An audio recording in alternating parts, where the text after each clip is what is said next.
In this particular video, we're going to look at a very specific function across semipermeable membranes or selective membranes called active transport. And this refers to the movement of molecules or ions from one side of the membrane to another side. And the term active indicates that the cell is exchanging some form of energy in order to move that molecule or ion, and often described as moving an ion uphill. And this does require energy that usually comes in two forms, either the direct metabolic breakup of adenosine triphosphate or ATP, or a generated ion gradient. A separate ion gradient is used to indirectly drive that movement. And active transport, these are typical of the generic enzyme substrate interactions and often described as enzyme-like. And so these are determined to be very fast reactions that take place. Some of these are actual enzymes, and one example that we'll get to in this unit a little bit later is an enzyme, a protein called the sodium potassium ATPase, oftentimes just referred to as a sodium potassium pump. And so when we look at the fundamental characteristics of active transport, is that a substrate is first necessary. So a molecule or an ion has to form a chemical bond with that transport mechanism in order for it to be transported. And to do so requires a unique aspect on the transporter called the binding site. And that's dictated by what's called the residue sequence. A residue is reference to an amino acid that is part of a functional protein. So sometimes the term amino acid is used, other times the term residue is used, but when we talk about that amino acid in a functional protein, that's what a residue is referring to. And to bind to that site, there has to be a specific affinity. So a lock and key mechanism in that the right ion binds to a unique part of that particular protein in order for it to be transported, and other ions won't work. And the movement of that ion is often, as it is with many enzymes, regulated and affected by what are called competitive and non-competitive inhibitors. And so these are molecules that would bind to another part of the transporter, not directly to the transporter, to where the ion would normally bind. Sometimes it does. That would be competitive. That would affect and essentially stop the actions of that transporter. There are three basic types of transporters. The first is referred to as a uni-transporter, and this is a transporter that will move only one solute, a molecule or an ion, in one direction.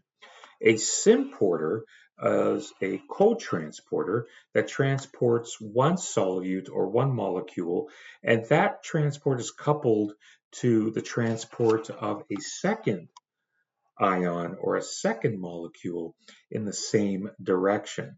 An antiporter, often referred to as an exchanger, transports one ion or molecule, and that's coupled to the transport of a second solute in the opposite direction. So one goes one way, and the second solute in this third one goes in the opposite direction, perhaps to the interior of the cell.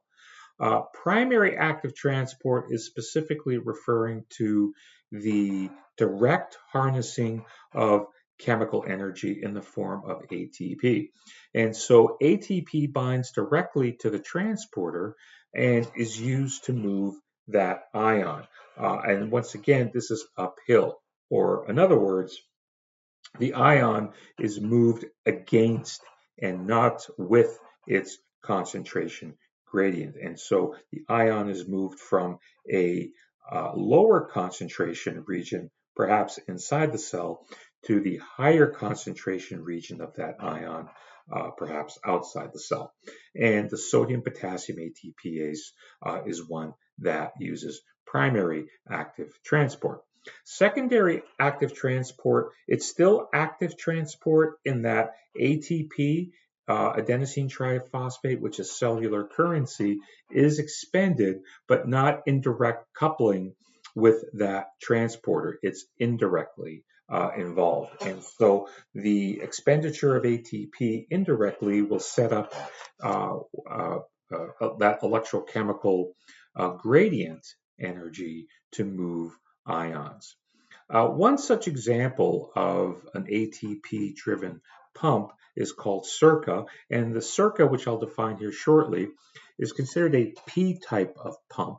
And this is a protein that can phosphorylate itself during the cycle of the function of this particular protein. So some ion pumps or enzymes that are involved in the movement of sodium, potassium, perhaps protons or calcium, as we'll explore in this example, are defined as P-types of pumps. And so these proteins will directly bind ATP and will hydrolyze or break up ATP to harness the stored chemical energy in the phosphate bonds as a mechanism of primary active transport. Now, this particular computer reconstruction of a protein called SERCA is the acronym here means that it stands for the sarcoendoplasmic reticulum calcium ATPase. So this is an enzyme located inside, this particular one located inside skeletal muscle cells based upon the name attached to this protein is an ATPase. So it's going to expend one ATP molecule, and that movement will involve calcium. And so as we move to the right here, what we see is that we're looking at the cytoplasm in this region. This is the lumen of the specialized type of endoplasmic reticulum, which is a tubule network located through cells and skeletal muscle cells. It's called the sarcoendoplasmic reticulum, or sometimes short for just sarcoplasmic reticulum. And this span that you see here is the membrane of the tubule network located inside the skeletal muscle cell. Now, the function of SERCA here is to ensure that the cytoplasm concentration of calcium is maintained lower than it would be in the extracellular level, and in this case, inside its storage compartment, which is the SR. And so SERCA will bind two calcium ions in the cytoplasm and will move those two calcium ions to the interior storage location inside the sarcoplasmic reticulum, and in doing so will expend one ATP molecule in the process. And so one phosphate bond is broken, that stored electrochemical energy, that's what the E represents, is released, and that is used to power the function of this protein to move those two calciums back into storage. The second type of ATP-driven pump are called F-type pumps, and oxidative phosphorylation is an example here of an F-type of pump that will harness the electrochemical gradient in order to move ions from one side of a membrane to the other. And this takes place inside the mitochondrion, which is an organelle inside most cells. And the F-type pumps have been described as a turbine-like protein, which suggests that these are proteins that rotate and doing so are made up of multiple subunits.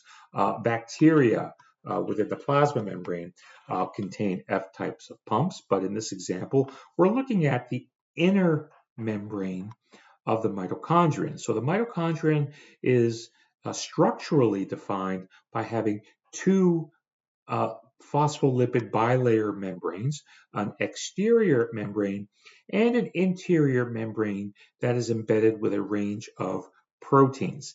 Now, the function of the mitochondrion is to produce ATP for the cell to use for a variety of purposes. And so, in other words, the the mitochondrion is the organelle that makes money for the cell. And what we see here is that the movement of molecular oxygen into the mitochondrion is coupled with the movement of protons from the outer compartment inside the organelle to the inner compartment, and coupled with additional electrons that results in the formation of metabolic H2O. And what we see here on the right-hand side is an example of the F type of pump. So the F type of pump will pump protons to the interior compartment of the mitochondrion, and in doing so will rotate these components and actually make money.